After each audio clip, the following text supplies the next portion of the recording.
Bienvenidos a nuestra sección Ley de Víctimas y Restitución de Tierras. Recuerden que estamos con ustedes los miércoles y los jueves en este espacio de Noticias Telemedellín. Nuestra línea telefónica 441-2100 está disponible para que nos cuenten sus inquietudes sobre el tema que vamos a trabajar hoy. Esta vez es quiénes pueden acceder a la restitución, o también si ustedes tienen otras inquietudes nos pueden llamar y aquí trataremos de resolverlas. Además, deben recordar que tenemos el apoyo permanente de la Unidad Nacional de Víctimas y con ellos pues en nuestro máster podemos consultar en tiempo real el estado, por ejemplo, de los casos si ustedes así lo requieren. Estamos hoy con Gerardo Vega, director de la Fundación Forjando Futuros, y también nos acompaña hoy Judith Esther Pineda Bermúdez. Ella es abogada de la Subsecretaría de Derechos Humanos de la Alcaldía de Medellín. Muy buenas tardes, gracias por estar hoy con nosotros. Buenas tardes. Bueno, comencemos entonces, Gerardo. ¿Quiénes tienen derecho a la restitución de tierras? Y para extendernos un poco más en este tema, porque la idea de este programa también es hacer un poco de pedagogía sobre la Ley 1448. Sí, buena tarde. ¿Quiénes tienen derecho a la restitución? Pues son los propietarios, poseedores y los ocupantes. Ocupantes son las personas que están sobre los predios baldíos o que explotaban predios que son de la nación. Esos son los ocupantes, los que regularmente han sido objeto del INCODER o INCORA, que les entregaba adjudicaciones. El poseedor es el que tiene la posesión sobre el predio, aunque no tenga ni la escritura ni tenga un título, diferente al propietario, que es el que tiene escritura previamente registrada en la Oficina de Registro de Instrumentos Públicos. Ese es el propietario. Y el poseedor, quien actúa como señor y dueño, quien está en posesión de ese predio. Bueno, hay muchos casos, digamos que cada uno de ellos corresponde a una situación en particular, pero hay unos que, por ejemplo, son una constante. En caso de que uno de los predios, por ejemplo, que haga parte de este proceso de restitución de tierras y los documentos solo estaban a nombre, por ejemplo, de uno de los cónyuges o del compañero permanente, ¿ellos pueden solicitar, Judith, la restitución o no? Si solamente el predio estaba a nombre de uno, por ejemplo. Sí, claro, no hay ningún problema. La restitución se le puede dar al cónyuge sobreviviente en caso de que haya habido una muerte, un homicidio y una desaparición, y lo que se debe mostrar es el acta de matrimonio si estaban efectivamente casados, o demostrar que convivieron juntos durante el tiempo que convivieron juntos, y esa persona, que es quien le sobrevive al cónyuge con el que tenía esa propiedad, puede acceder a todo el trámite. Digamos que esto también funciona en este caso como una, si lo podemos llamar así, una herencia, o cuando la persona, por ejemplo, ha desaparecido, o cuando hay una especie de repartición de bienes. Digamos que podemos hacer esa analogía en este caso, ¿o no? Con la pareja. Sí, es valedera esa analogía, inclusive con los hijos o las personas que le sobreviven a la persona que murió y que era titular de ese bien. También se podría hacer esa analogía en caso de que, por ejemplo, sean los padres quienes figuran en la escritura y ya los hijos, después de que los padres murieron, quieran hacer este proceso de restitución de tierras, lo pueden hacer sin ninguna dificultad, obviamente con algunos trámites probatorios, registros civiles, escrituras, pues demás, la papelería pues ya necesaria para acceder al trámite. Bueno, digamos que... Juliana, quisiera decir sobre ese tema que hay que recordar que puede reclamar la cónyuge o el cónyuge sobreviviente, en el caso de cuando hay desaparición o cuando hay homicidio, la persona que convivía con esa persona en el momento en que sucedieron los hechos del despojo o del abandono forzado. Porque pueden haber una segunda relación, que esa persona tenga una segunda pareja hoy después del desplazamiento. ¿Quién reclama ahí?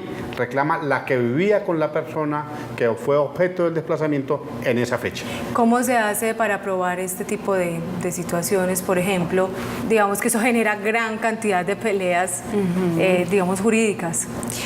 Pues si hubo matrimonio, si fue civil, el registro civil del matrimonio, si fue católico, el acta del matrimonio católico, y cuando es unión libre, unión marital de hecho, se prueba entonces se permite hacer una declaración extrajuicio en una notaría, en donde con testigos se demuestra que esa persona efectivamente convivía con quien falleció, con la otra persona, con el otro propietario, mientras se produjo el despojo, el abandono. sí, el despojo o el abandono. Bueno, vamos con nuestra primera llamada. Tenemos a Patricia en la línea. Les recuerdo 449-2100 para que nos cuenten sus inquietudes sobre el tema que estamos desarrollando hoy. Patricia, bienvenida, buenas tardes.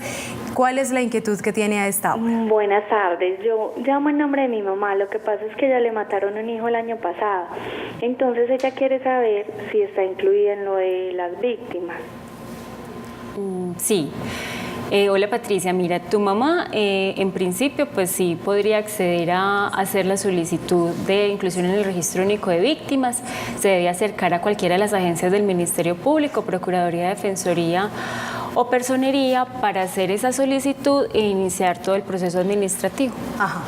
Recordemos que internamente aquí hay funcionarios de la unidad de víctimas y ellos nos están informando acá desde el máster. Me informan que en el caso de esta familia se acercaron el 22 de junio e hicieron la declaración.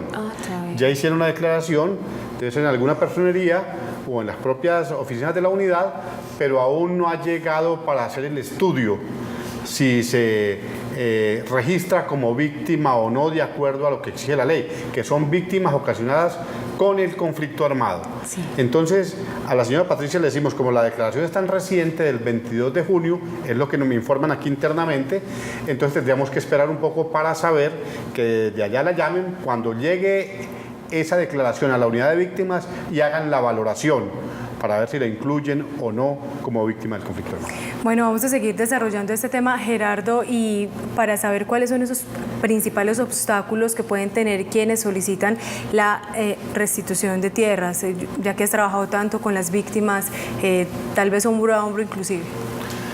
Hay diferentes, ha habido dificultades de orden jurídico, ¿cierto? Que es la tardanza, el exceso de carga probatoria que se ha presentado, la medición de los predios o levantamientos topográficos. Allí hay unas dificultades que se presentan, pero sin lugar a dudas hay una mayor, que es el tema de la protección a las víctimas y su seguridad.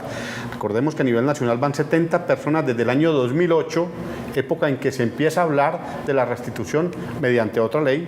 Esta última es a partir del 2011, junio del 2011, pero han habido 70 personas asesinadas reclamantes de tierras. Hace poco el asesinato de un funcionario de la unidad, de un topógrafo. Hará un año, aproximadamente 8 meses, 2 agentes de la policía también fueron asesinados en Jiguamandó, Curvaradó. Pero también hay que decir que del número de solicitudes presentadas, en un 97% de las que han conocido los jueces han sido falladas a favor. Yo creo que hay que seguir en la exigencia de este derecho para que la gente le devuelvan sus tierras. Hay cerca de 30.000 hectáreas ya que han sido restituidas por los jueces, pero esas son unas dificultades básicas. Creo que en eso el gobierno tiene que hacer un mayor esfuerzo, en eso se está, pues reconocemos también del gobierno un mayor esfuerzo en ese tema. Y lo otro es que la gente pueda venza ese temor, vaya a las personerías, en las personerías municipales o donde están las oficinas de la unidad de restitución de tierras. En el caso de Antioquia están en Caucasia, Apartado y Medellín, y den la declaración para iniciar el trámite.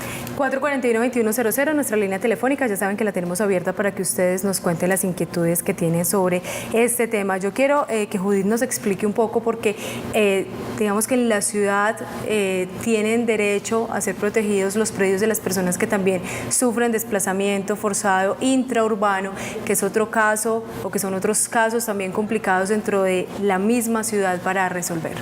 Sí, mira, dentro de la ciudad se presenta el fenómeno del desplazamiento forzado.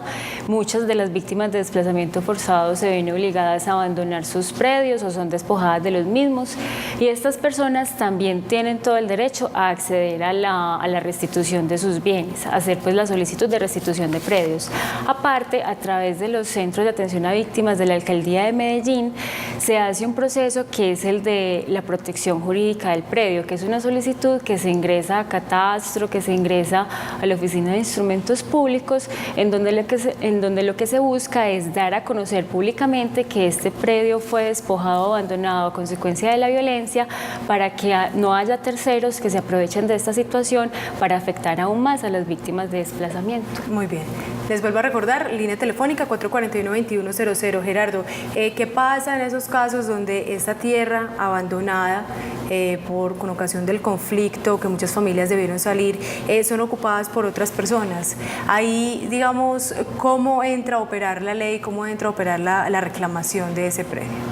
Recordemos que la ley establece que quienes estén como segundos ocupantes, si lo ocuparon o adquirieron ese bien, tiene que ser buena fe exenta de culpa. Quiere decir eso el que tiene la certeza de haber obrado con rectitud en el negocio, que no sabía que en ese predio habían desplazados por la violencia, que sabía que estaba dando el precio justo del mercado, que no estaba por debajo, que sabía que no habían otro tipo de presiones. O sea, eso es actuar de buena fe exenta de culpa.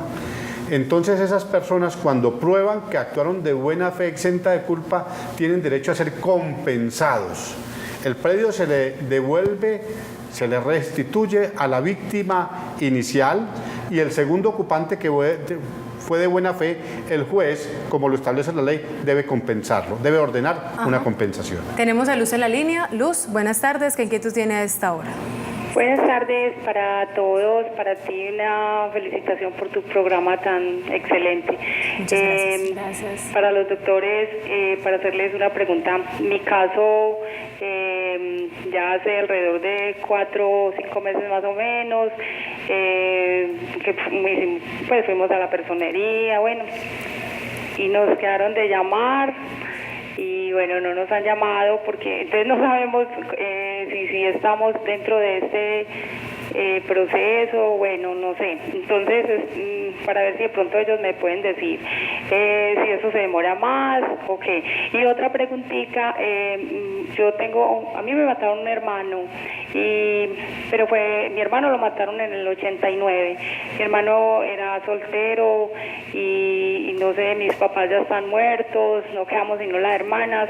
Entonces era como para preguntar si uno puede hacer como ese proceso de esto de las víctimas, o yo escuché estos días, no sé si fue una mala información, de que los hermanos no tenían derecho a reclamar a los hermanos, solamente los hijos, la esposa o los papás.